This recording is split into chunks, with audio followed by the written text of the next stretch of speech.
guys, so in this part of the build we're going to be adding our run, and I decided I needed to add this piece of plywood or the sheathing on this side of the coop because the way I designed the run to come off, I was going to put a couple 2x4s on the side of the coop.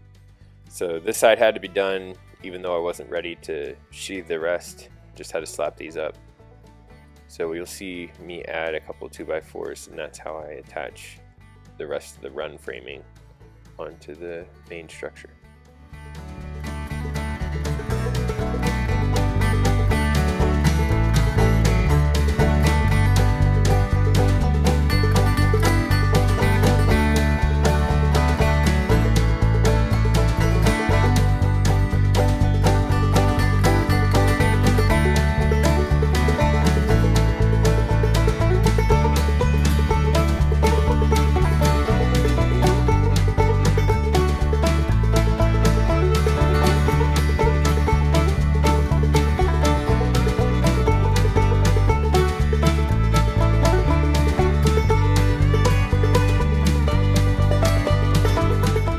So now that I've got these two vertical 2x4s mounted to the side of the coop, we're going to move on to our posts and set those on our foundation.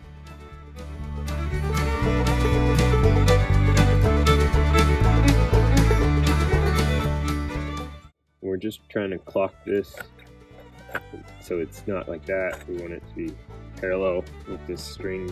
And the idea is a 2x4 goes in between there.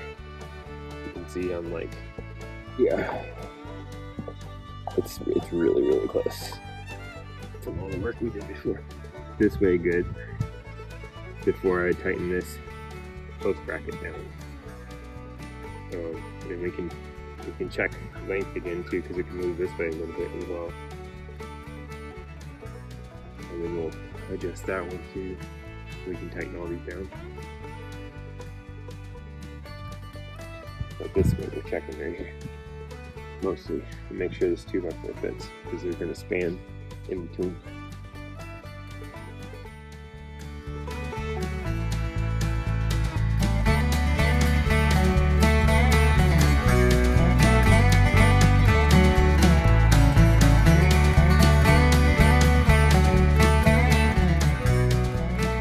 Chicken coop is no longer an ice rink, so we're going to start building again. It's time to set our posts for the run, and then we're going to start putting horizontals and get this run framed in. It'll really show the full chicken coop and run all together probably by the end of the day.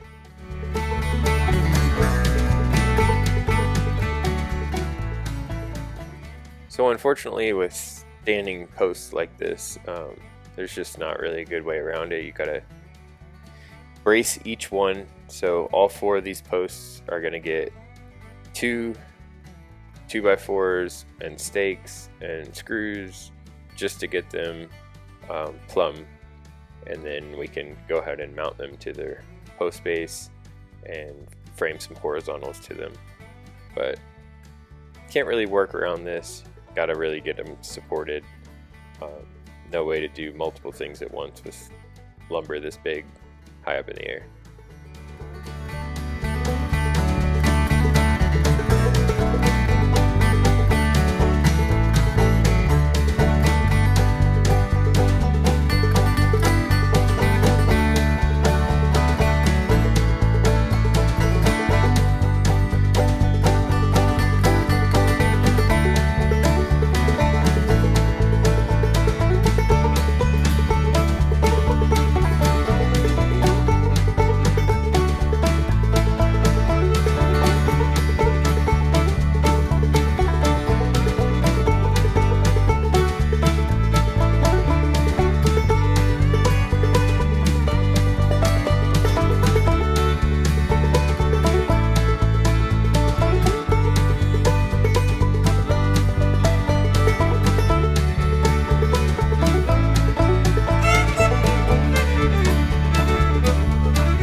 so now we got the sides on, and what I'm trying to fix right now is I don't want it to rack, and the sheathing on the coop and shed portion will give it the shear strength. But on this end, there is no sheathing, and the hardware cloth's not going to give it the shear strength that it needs. So right here, I'm going to actually just make an X that keeps this side from racking at all, and then it's locked in on that side with plywood. So that's the plan.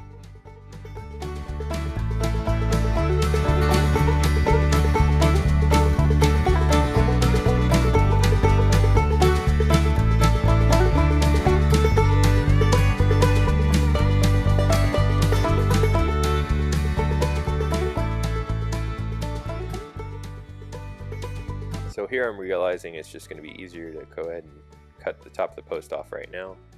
The reason why I ran the posts long was because we're building on a hill. During the planning stage, I didn't know how long I would need these posts to be.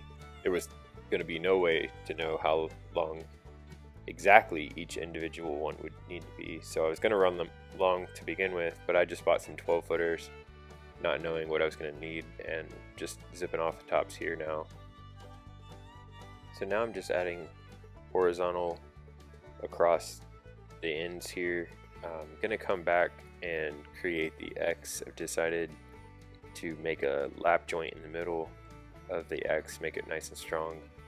I'll go ahead and do that inside and get that chiseled out, and then we'll come back and glue it together, screw it on.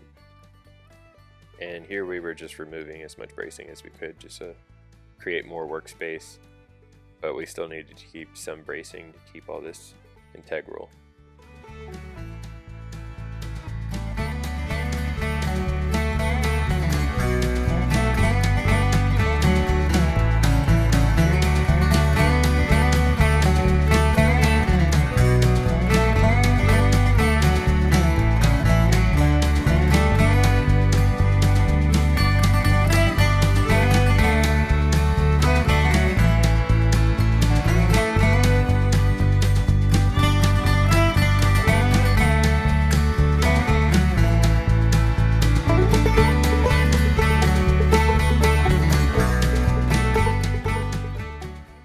So right now what we're doing is we're Craig jigging these, which is called pocket screws.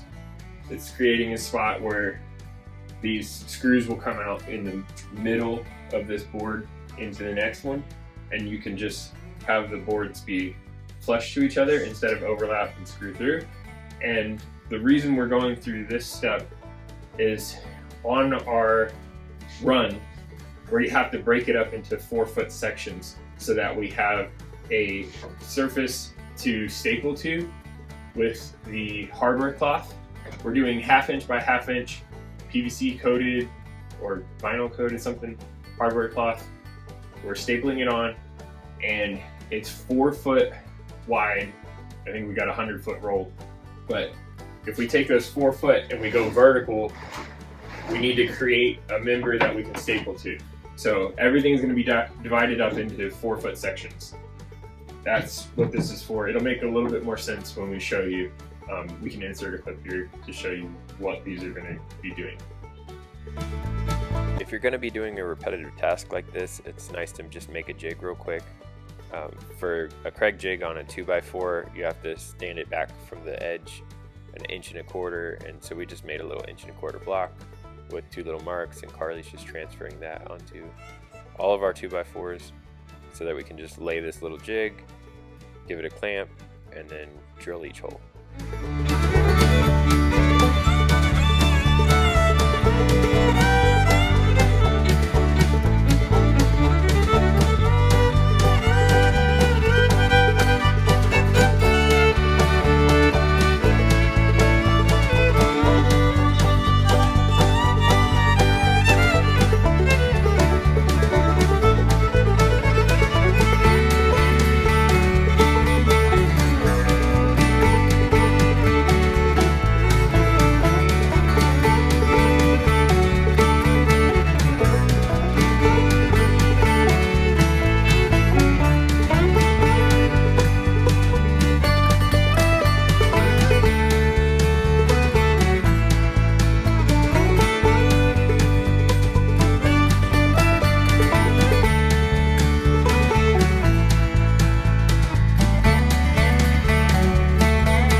So we're creating an X on the far side of the run to keep it from racking. The plywood will keep the other side from racking. We just went out there, it's like 20 degrees and blowing, and we just put the X on there and scribed. So I actually have one side cut, so you can come in here and see. We've got this cut, and then we have marks where they're going to overlap. So I'm going to do a lap right here. So you'll see I cut half of this, half of that, and they'll lap together with the glue and screws. So that'll be nice and strong. So now I'm going to cut I kind of scribed this one on here, and should make a nice X. Hopefully it goes into place with no problem.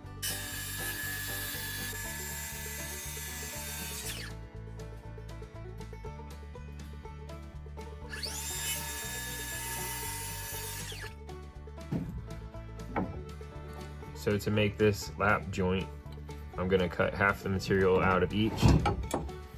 So 2x4, I mean it's not perfect, but half of a 2x4 is 3/4. So I'm gonna strike a line. Hard to see on this pressure treat, but that's half. Now I'll take my saw, take the battery out, and adjust my height, my depth of cut on my saw to hit that line. Move your guard out of the way. Oh, see, I'm just adjusting to where my saw goes halfway, and then lock that into position. Does it still look good? Yeah.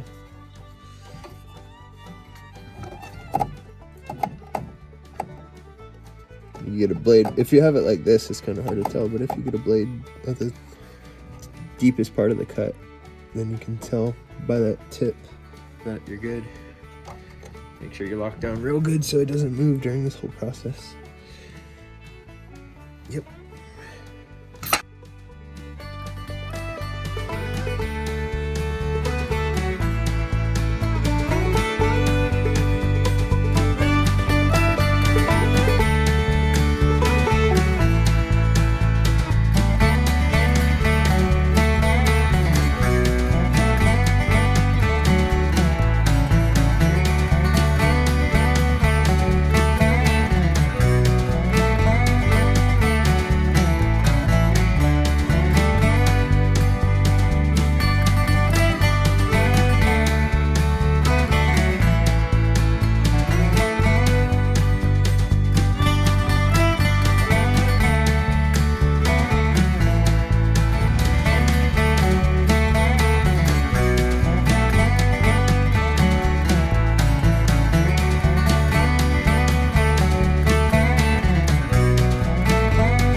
So now we're adding some 2x4 top plates essentially. This is just going to flush out with the rest of the coop. Then all my top plates along the entire 24-foot length are going to be exactly the same, and my trusses will just all fit the same throughout the whole 24-foot run.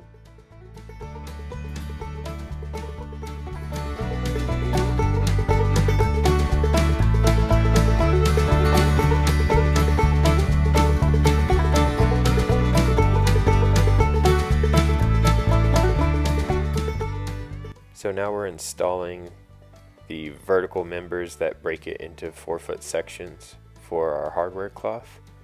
So these are what we already put pocket screw holes in when we were inside. I'm adding some construction adhesive to the ends of them, setting them in place, putting clamps on them, which keeps them nice and flush while I add my screws. If you didn't have clamps on there, keeping the members flush with each other. When you go to drive a screw, you might come out ½ inch, and you'll get real upset about that. So really put a nice clamp on half of each board, and then you won't have any issue. You can just go ahead and drive.